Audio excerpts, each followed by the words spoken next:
The miracle is the only device which you have at your immediate disposal for controlling time. Only revelation transcends it, having nothing to do with time at all. The miracle is much like the body in that both are learning aids, which aim at facilitating a state in which they are unnecessary. When you are finally in the original state of direct communication, neither the body nor the miracle serves any purpose. While you are in the body, however, you can choose between loveless or miraculous channels of creativity. You can make an empty shell, see previous reference, but you do not make nothing at all. You can wait, delay, paralyze yourself, reduce your creativity almost to nothing, and even induce a real developmental arrest or regression. But you cannot abolish your creativity. You can destroy your medium of communication, but not your potential. You were not created by your own free will. Only what you make is yours to decide. The basic decision of the miracle-minded is not to wait on time any longer than is necessary. Time can waste as well as be wasted. The miracle worker therefore accepts the time control factor of the miracle gladly, because he knows that every collapse of time brings everyone closer to the ultimate release from time in which the Son and the Father are one, or of one kind. The real meaning of one kind is of one mind or will. When the will of the Sonship and the Father are one, their perfect accord is heaven. Equality does not imply homogeneity now. When everyone has everything, individual contributions to the Sonship will no longer be necessary. When the at-one-ment has been completed, all talents will be shared by all of the sons of God. God is not partial. All of his children have his total love, and all of his gifts are given freely to everyone alike. Except you become as little children means unless you fully recognize your complete dependence on God, you cannot know the real power of the Son in his true relationship with the Father. You do have special talents which are needed for the celestial speed-up at this time, but note that the term speed-up is not one which relates to the transcending of time. When time is abolished and all the sons of God have come home, no special agents will be necessary. But do not underestimate the power of special agents now, or the great need there is for them. I do not claim to be more than that myself. No one in his right mind, a term which should be specially noted, ever wants either more or less than that. Those who are called on to witness for me now are witnessing for all men as I am.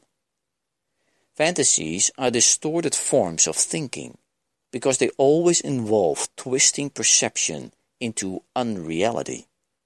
Fantasy is a debased form of vision. Visions and revelations are closely related. Fantasies and projection are more closely associated because both attempt to control external reality according to false internal needs. Live and let live happens to be a very meaningful injunction. Twist reality in any way, and you are perceiving destructively.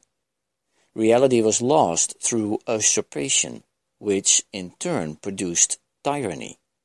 Now you must choose freely to devote your heritage to the greater restoration. As long as a single slave remains to walk the earth, your release is not complete. Complete restoration of the sonship is the only true goal of the miracle-minded. Sexual fantasies are distortions of perception by definition. They are a means of making false associations and obtain pleasure from them. You can do this only because you are creative. But although you can perceive false associations, you can never make them real except to yourself. As we said before, you believe in what you make or create. If you make a miracle, you will be equally strong in your belief in that. The strength of your conviction will then sustain the belief of the miracle receiver. No fantasies, sexual or otherwise, are true. Fantasies become totally unnecessary as the wholly satisfying nature of reality becomes apparent. The sex impulse is a miracle impulse when it is in proper focus. One individual sees in another the right partner for propagating the species and also for the joint establishment of a creative home. This does not involve fantasy at all. If I am asked to participate in the decision will be a right one too. The choice of sex partners often involves a lack of love, and this, whatever happens, must be atoned for.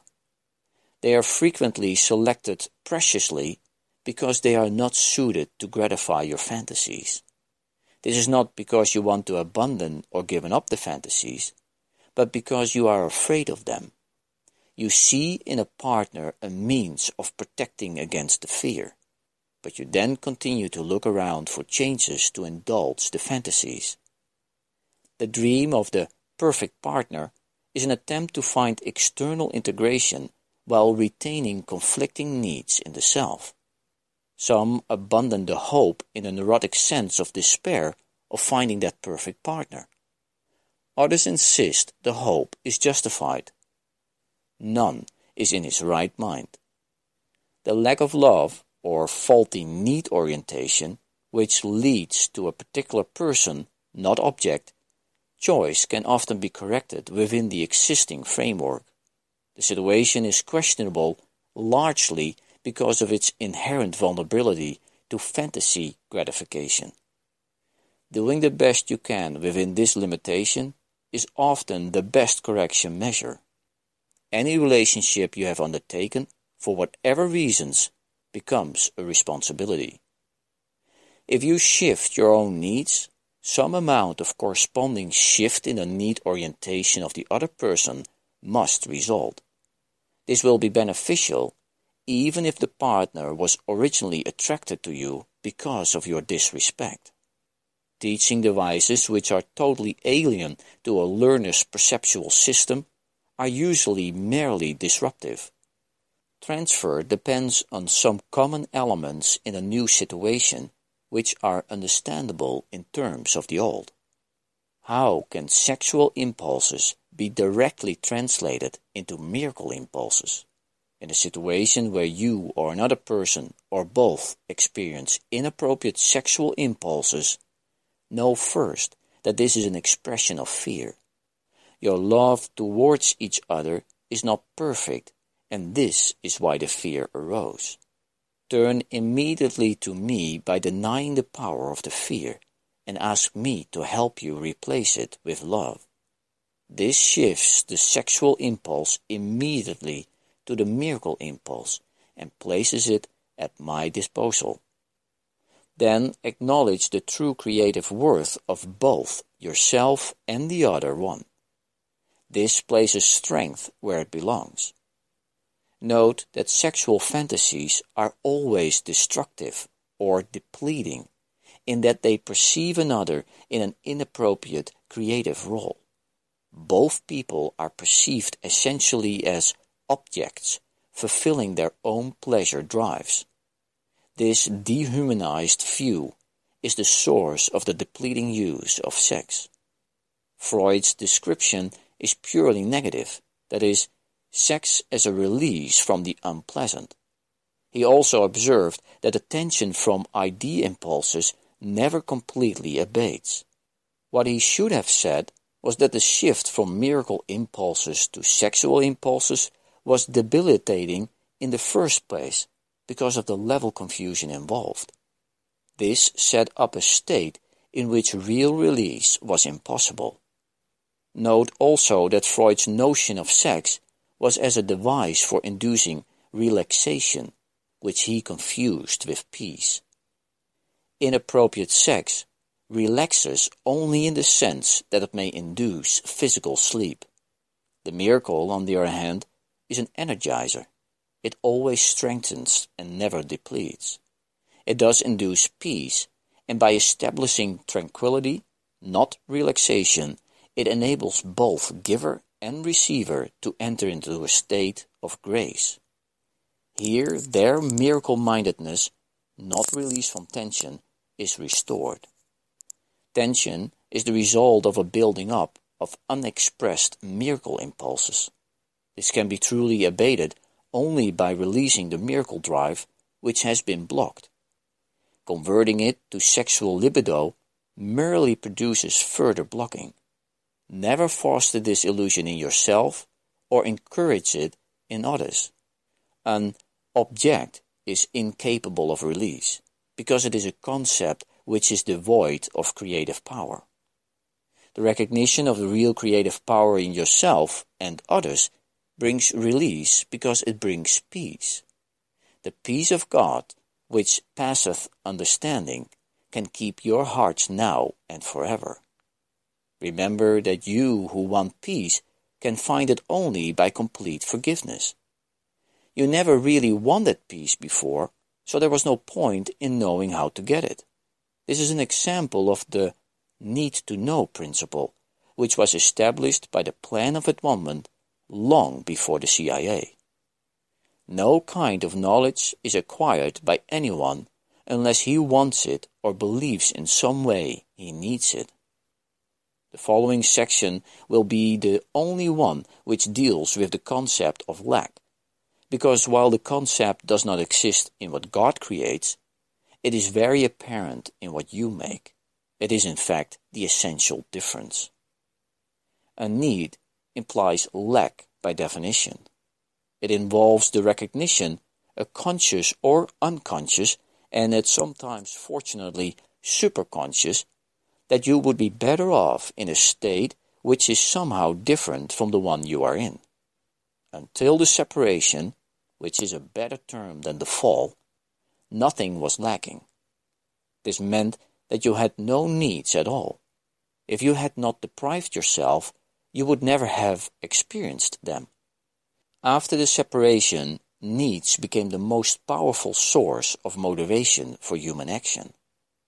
All behavior is essentially motivated by needs, but behavior itself is not a divine attribute. The body is the mechanism for behavior. Nobody would bother even to get up and go from one place to another if he did not think he would somehow be better off. Believing that you could be better off is the reason why you have the mechanism for behavior at your disposal. That is why the Bible says, "By their deeds you shall know them." You act according to the particular hierarchy of needs you establish for yourself. Your hierarchy, in turn, depends on your perception of what you are, that is, what you lack. This establishes your own rules for what you need to know. Separation from God is the only lack you really need to correct. But your separation would never have occurred if you had not distorted your perception of truth, and thus perceived yourself as lacking. The concept of any sort of need hierarchy arose because, having made this fundamental error, you had already fragmented yourself into levels with different needs. As you integrate, you become one, and your one need becomes one accordingly. Only the fragmented can be confused about this. Internal integration within the self will not suffice to correct the lack fallacy, but it will correct the need fallacy. Unified need produces unified action, because it produces a lack of ambivalence. The concept of need hierarchy, a corollary to the original error, requires correction at its own level, before the error of levels itself can be corrected. You cannot operate or behave effectively while you operate at split levels. But as long as you do so, you must introduce correction from the bottom up. This is because you now operate in space where up and down are meaningful terms. Ultimately, of course, space is as meaningless as time. The concept is really one of space-time belief. The physical world exists only because you can use it to correct your unbelief, which placed you in it originally. As long as you knew you did not need anything, the whole device was unnecessary. You can never control the effects of fear yourself, because you have made fear and believe in what you make. In attitude, then, though not in content, you resemble your own Creator, who has perfect faith in his creations because he created them. All creation rests on belief, and the belief in the creation produces its existence. This is why it is possible for you to believe what is not true for anyone else. It is true for you because it is made by you. Every aspect of fear proceeds from upside-down perception. The truly creative devote their efforts to correcting this. The neurotic devotes his to compromise. The psychotic tries to escape by establishing the truth of his own errors. It is most difficult to free him by ordinary means only, because he is more stable in his denial of truth.